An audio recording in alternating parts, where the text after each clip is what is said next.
చంద్రబాబు ప్రమాణ స్వీకారం చేస్తున్నారు. ఒక తెలుగుదేశం కార్యకర్తగా మీకు ఎలా ఉంది? ఇది నిజంగా చాలా శుభపరిణామం అండి ఆంధ్రప్రదేశ్కి.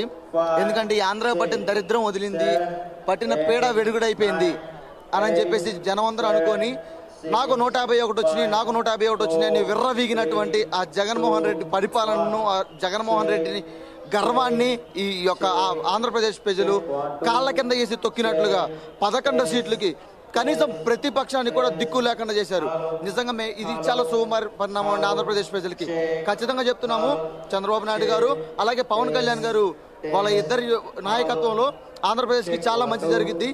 అలా ఎవరైతే నిరుద్యోగులు ఉన్నారో వాళ్ళకి మంచి ఉద్యోగాలు వస్తాయి, తర్వాత అవాతాతలు పెన్షన్లు పెరుగుతాయి, చదువుకునే వాళ్ళకి ఫీజు రీఎంబర్స్మెంట్లు, ఆడవాళ్ళకి ఏదైతే ఉచిత బస్సు అని చెప్పారో ఇలా ఇచ్చిన సూపర్ 6 పథకాలన్నీ నిలబెట్టడానికి కూడా వాళ్ళిద్దరు కృషి చేస్తారు. అలాగే వంగవీటి మోహన్ రంగ గారు మాట చెప్పారండి, చేయి చేయి కలుపు, చేయి జారదు గెలుపు అని.